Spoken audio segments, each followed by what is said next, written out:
You've been told the Nigerian prince email is a joke, a punchline for internet users too naive to know better. The historical record says something more complicated. Somewhere right now, a version of that email is landing in an inbox, badly spelled, absurdly specific. A dead minister, a frozen account, a modest transfer fee standing between you and $11 million. Your first instinct is to laugh. That instinct is exactly what the email is designed to survive. Because the email is not badly written by accident, it is badly written on purpose. And understanding why takes you somewhere unexpected, not into the psychology of gullibility, but into the mathematics of targeting, the economics of trust, and a pattern that shows up again and again across the history of finance, long before email existed. The real driver isn't stupidity. Beneath the headline story of "Scam catches fools," a different financial logic is operating. The official explanation describes the outcome. The mechanism sits somewhere else entirely. You've seen the email. Everyone has. It's inefficient. It's obvious. Any reasonably attentive person deletes it in half a second. And yet it keeps arriving. Year after year, decade after decade. If it didn't work, it would have stopped. It hasn't stopped. Advance fee fraud losses reported to the FBI's Internet Crime Complaint Center have moved from roughly $90 million in 2020 toward $500 million by 2024, much of it now folded into employment scams, romance approaches, and fake inheritance letters that share the same DNA as the original Prince email. That persistence is the pattern. A scam that looks too obvious to work, that keeps working anyway, for decades, across generations of victims who should theoretically know better by now. Financial historians have a name for patterns that persist despite looking irrational on the surface. They call it a selection mechanism, and the person who explained it best wasn't a criminologist. He was a security researcher at Microsoft. Here is what economists and security researchers call it: a viability filter. In 2012, Cormac Hurley, a researcher at Microsoft Research, published a paper at the workshop on the economics of information security titled, "Why Do Nigerian Scammers Say They Are From Nigeria?" His finding reframed the entire category. Since the scammer's attack has a low density of viable victims, he has an overriding need to reduce false positives.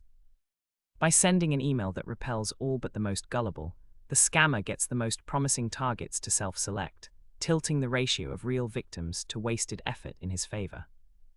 You watch that logic from the inside for a moment. Imagine running the scam. You send 1 million emails. A tiny fraction of recipients are viable, people who will eventually wire money. Everyone else is a false positive, someone who replies, asks questions, strings you along, and produces nothing. Your only real cost isn't the emails, it's your time. Every hour spent negotiating with someone who was never going to pay is an hour not spent extracting money from someone who will. Hurley modeled this as a binary classification problem, the same kind faced by any detection system that has to separate true signals from noise. The find rate of viable victims collapses as their share of the population shrinks. A 10-fold reduction in victim density can produce a 1,000-fold reduction in the number of victims actually found. Under those conditions, a scammer cannot afford to be persuasive to everyone. He has to be repulsive to almost everyone, so the tiny subset who respond anyway are disproportionately the ones who will eventually pay. That is the deeper question, not why the email fools people, why it's built to fail with almost everyone on purpose. The absurd backstory, dead royalty, mysterious millions, a stranger who trusts you with a fortune, isn't a failure of sophistication. The bad spelling, the outlandish premise, and the specific mention of Nigeria functioned as intentional filters, because for the scammer, the most expensive resource wasn't money. It was time. A skeptical reader who strings the scammer along for weeks and then walks away has cost real hours for zero return. The story is built to make that skeptical reader disqualify themselves in the first 10 seconds. This is where the historical record becomes useful, because this filtering logic did not begin with email. You've been told internet fraud is a modern problem, created by modern technology. Financial history says the mechanism is centuries old, and the technology only changed the delivery method. The template, now called the Nigerian Prince letter, descends directly from a 19th century confidence scheme known as the Spanish prisoner. In its classic form, a wealthy monarch received a letter from someone claiming to be, or to represent, a nobleman imprisoned in Spain under false identity, unable to access a hidden fortune. The monarch was asked to advance a modest sum to secure the prisoner's release, in exchange for a share of the eventual fortune. The story was implausible even by the standards of its own era. It worked anyway, for the same structural reason the email version works now. It required a small number of genuinely credulous, genuinely willing monarchs, not a large number of skeptical ones. The mechanism migrated across a century of communication technology: postal letters in the 1800s and early 1900s, telegrams, faxes by the 1980s, and finally mass email starting in the 1990s, when the marginal cost of sending one more message dropped to almost zero. That collapse in distribution cost is the actual innovation, not deception, distribution. You see the incentive shift the moment you account for cost. When a letter cost postage and a false identity took real effort to construct, a scammer needed each attempt to have a reasonable chance of success. When an email costs nothing to send and can be sent to millions of addresses simultaneously, the calculus inverts. The scammer no longer needs a high success rate. He needs a low false positive rate among an enormous pool of attempts. Hurley's viability filter only becomes the dominant strategy once distribution is nearly free, which is precisely what the internet delivered. Who benefits from that cost collapse? The scammer, obviously, but also, less obviously, anyone running a mass targeting strategy in any market, because the same math governs far more than email fraud. What looked like a single ridiculous scam is actually a recognizable pattern with a name economists use far outside the world of fraud: adverse selection. The concept comes from a 1970 paper by economist George Akerlof, The Market for Lemons, Quality Uncertainty and the Market Mechanism, published in the Quarterly Journal of Economics. Akerlof was writing about used cars, not scam emails. His core finding: when a seller knows more about the true quality of a good than a buyer does, the market tends to fill with low-quality goods, because buyers, unable to distinguish good cars from bad ones, will only pay an average price, a price too low to interest sellers of genuinely good cars, and just right for sellers of bad ones. The market self-selects toward the worst participants. Run that logic in reverse from the scammer's seat, and you get the Nigerian prince email. The scammer has information the recipient doesn't, which stories are absurd enough to filter for gullibility. The recipient has information the scammer doesn't, whether they personally are the kind of person who will eventually wire money. Neither side can directly observe the other's type. The email exists to force that hidden information into the open. Reply, and you have revealed something about yourself that no amount of writing skill could have extracted directly. This is the same structural problem that shows up in insurance markets, where insurers can't fully observe an applicant's health risk and price policies to manage that uncertainty. It shows up in lending, where banks can't fully observe a borrower's true ability to repay and use collateral and credit history as filters instead. It shows up in venture capital, where investors can't fully observe a founder's competence and use costly signals, quitting a stable job, self-funding early development, as filters for commitment. Every one of these markets solves the same underlying problem the scam solves. How do you get someone to reveal private information they have no direct incentive to disclose honestly? The deeper question is not why the scam email looks foolish. The deeper question is why almost every market with asymmetric information ends up using some version of the same filtering logic: deliberately unattractive terms, deliberately high friction, deliberately narrow targeting, to separate viable counterparties from everyone else. Always focus on incentives. Who benefits, who absorbs the risk, who gains time, who gains optionality. You are the one absorbing the search cost if you reply skeptically. The scammer designed the email so that cost falls almost entirely on you, not on him. He loses nothing when you delete the message. He loses real time only if you reply and then don't pay, which is exactly the outcome the absurd backstory is built to prevent. The scammer gains optionality with every email sent, because a single successful extraction can fund the operation for months. Hurley's analysis makes this explicit. The attacker doesn't need a high hit rate. He needs the hit rate multiplied by the payoff per hit to exceed the cost of running the campaign, and because the marginal cost of an email is close to zero, even a minuscule hit rate clears that bar. You gain nothing by engaging, and that asymmetry is the entire point. A well-run advance fee scheme is not trying to convince the median recipient of anything. It is trying to make the median recipient disqualify themselves as cheaply as possible, so that resources concentrate on the tail of the distribution, the small number of people for whom the story, however implausible, resonates with something they already wanted to believe: an unexpected windfall, a stranger's trust, a shortcut around ordinary financial patience. Financial history repeatedly shows that the tail, not the median, is where mass schemes make their money. Charles Ponzi's original 1920 scheme in Boston didn't need to convince the whole city that postal reply coupons could generate 50% returns in 90 days. It needed a self-reinforcing core of early believers whose apparent success did the persuading for him, while the skeptical majority stayed out entirely and cost him nothing. The advance fee email runs a compressed, automated version of the same selection process, at a scale no single Ponzi operator could have managed by hand. You watch the scam evolve and the pattern doesn't disappear, it migrates. The last major analogous shift happened as the scam moved from mass generic outreach toward what researchers now describe as pig butchering, long-duration romance and investment fraud, often run out of organized call centers in Southeast Asia, where a single target is groomed over weeks before being steered into a fraudulent cryptocurrency platform.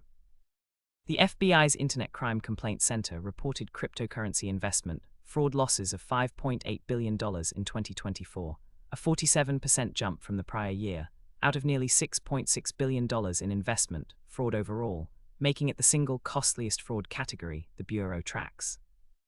Business email compromise, a corporate cousin of the same trust exploitation logic aimed at finance departments instead of individuals, added another $2.77 billion. The actors involved have changed. Individual con artists have been replaced, in significant part, by organized operations running scripted, multi-week engagement funnels with dozens of staff assigned to different victims simultaneously. The mechanism has not changed. Cheap outreach, expensive engagement, and a filtering step designed to concentrate scarce human effort on the targets most likely to pay. What Hurley described as a crude repellent embedded in bad grammar has been replaced, in the more sophisticated operations, by a slow-building relationship that performs the same filtering function over weeks instead of seconds, testing at every stage whether the target keeps responding, keeps trusting, keeps sending smaller amounts before being asked for larger ones. You see the same incentive question apply at the new, larger scale. Who benefits? The operators, who now run these schemes as businesses with quotas and management structures. Who absorbs the risk? The victims, disproportionately older adults, people over 60, accounted for $4.9 billion in reported IC3 losses in 2024, nearly a third of the year's total, with an average loss per affected senior of $83,000. Who gains time? The scammer, whose entire model depends on being able to hold a target's attention across weeks, without the cost of that attention falling on him. You focused so far on the moment of contact, the email, the reply, the slow build of trust. But a completed scam is not a single transaction. It is a supply chain, and the supply chain is where most of the real financial engineering happens. Picture the money after it leaves the victim's account. It rarely stays where it lands. It moves through a layer of intermediaries known in fraud investigations as money mules, sometimes willing accomplices, sometimes unwitting participants recruited through fake job postings that promise easy income for payment processing. The mule's account absorbs the wire, then forwards it onward, often in smaller pieces. Often through cryptocurrency conversion, before investigators can freeze it. The FBI's Recovery Asset Team, which coordinates emergency freeze requests between financial institutions during exactly this window, managed to intercept $848 million in attempted fraudulent transfers in 2024 and successfully froze $561 million of it, a recovery rate that depends entirely on speed, because once funds clear a second or third account, the layering makes tracing exponentially harder. You see the incentive structure clearly once you follow the money instead of the message. The scammer who wrote the email is rarely the same person who receives the wire. Roles are specialized: writers who craft the approach, handlers who manage the relationship once a target is engaged, and cash-out specialists who handle the laundering. This is not improvisation. It is organizational design, and it mirrors the division of labor inside any conventional business, because from the inside, that is precisely what it is. Financial historian Niall Ferguson, in The Ascent of Money, 2008, traces a recurring feature across centuries of financial fraud. Schemes that scale into real economic significance are rarely solo operations. They are structured enterprises with internal specialization and cash flow management, and eventually, the same vulnerability to detection that comes from any operation, large enough to require coordination across multiple people and jurisdictions. The Prince email run at true scale is closer to an unlicensed multinational than to a lone con artist typing from a basement. You've been looking at this pattern from the perspective of an individual recipient.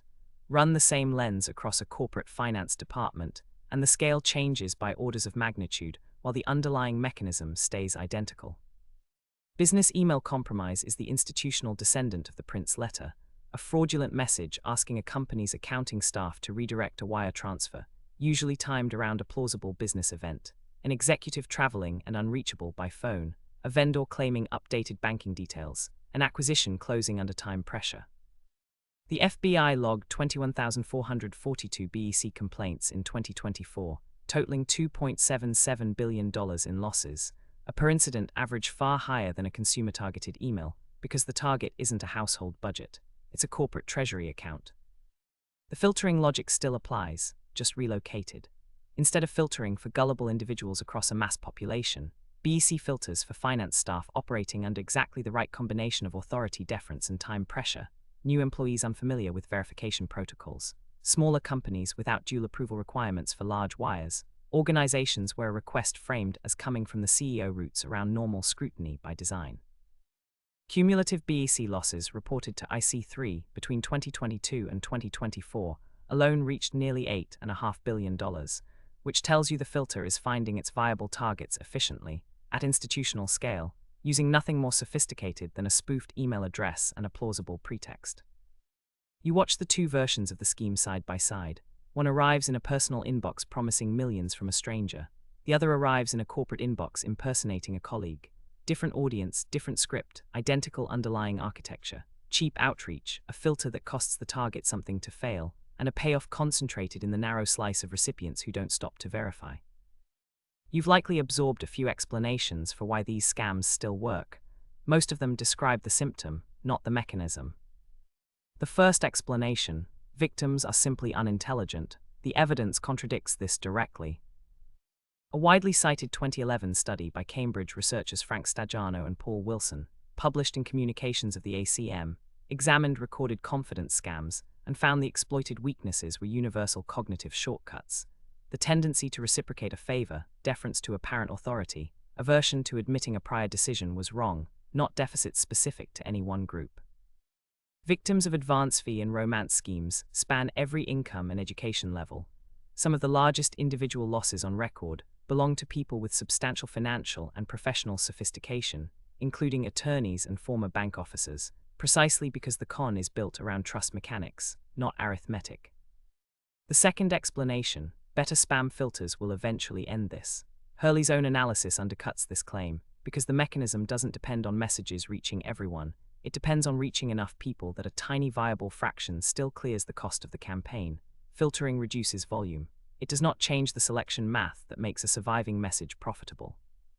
The third explanation: this is a fringe crime with limited financial significance. The scale data says otherwise. Total losses reported to the FBI's Internet Crime Complaint Center reached $16.6 billion in 2024, a 33% increase over 2023, and crossed $20 billion in 2025. These figures capture only voluntarily reported losses in the United States. Researchers across the field treat that as a substantial undercount, since shame and embarrassment keep many victims from reporting at all. You now have the underlying model. Applying it doesn't require memorizing scam scripts, because new scripts appear constantly. It requires recognizing the selection mechanism underneath any of them. First, notice when a message is designed to filter, not to persuade. A pitch that dismisses obvious questions instead of answering them is often selecting for people who won't ask again. Second, treat urgency as a targeting signal aimed specifically at you, not as information about the opportunity. Genuine financial opportunities rarely require an irreversible decision within hours. Third, price in the cost of your own time. Engaging just to see is precisely the behavior the filter is built to detect and escalate against. Fourth, remember that legitimacy signals, official-sounding titles, government seals, familiar bank logos are the cheapest part of any operation to fake and cost the scammer nothing to attach to an email. Fifth, apply the same skepticism to slower, relationship-based approaches as to the obvious ones, since the underlying selection mechanism now often unfolds over weeks rather than seconds. Sixth, understand that anyone asking you to send money to unlock a larger sum is asking you to fund their filter, not to access your reward. You watch the cost side of this equation one more time, because it is the side that keeps moving. The entire viability filter model depends on one number: the marginal cost of an attempt. Postal fraud needed that cost near zero to scale past a handful of targets a week. Email delivered it. The next compression is already underway. Large language models now let a single operator generate thousands of individually tailored approach messages, correctly spelled, contextually plausible, stripped of the very grammatical tells that used to do the filtering work, at a cost approaching zero per message, the same way mass email once did to postage. That should concern you more than it comforts you. Hurley's original filter worked because bad writing was a cheap, reliable proxy for gullibility. Remove the bad writing, and the filter has to relocate somewhere else, into urgency, into emotional packing, into the slow-build relationship structure already visible in pig butchering operations. Financial history offers a general lesson here, not a specific prediction. Every time a fraud technology lowers the cost of outreach, the volume of attempts rises and the selection mechanism gets more granular, not less. Where economists Carmen Reinhart and Kenneth Rogoff, in This Time Is Different, 2009, documented how financial crises recur across centuries, because each generation assumes its own market conditions, are structurally new, fraud researchers observe a parallel pattern. Each generation assumes its own scams are obviously identifiable, right up until the delivery technology changes again. You started by laughing at a bad email. The historical record suggests the joke is doing real work. The email is not a failed persuasion attempt. It is a functioning piece of financial infrastructure, built on the same selection logic that governs insurance pricing, credit underwriting, and venture capital screening, markets where one side knows something the other doesn't, and needs a mechanism to force that information into view. The mechanism has a name: adverse selection. It has a history that predates the internet by more than a century, and it has a present-day scale measured in the tens of billions of dollars a year, migrating steadily from crude mass email towards slower, more expensive, more personalized versions of the identical filter. The next time you hear about a scam, a pitch, or an unusually one-sided financial offer, you won't just be looking at the story on the surface. You'll be looking at who the story is built to filter for, and who is paying the cost of that filter without ever realizing it. If you want more videos like this, subscribe.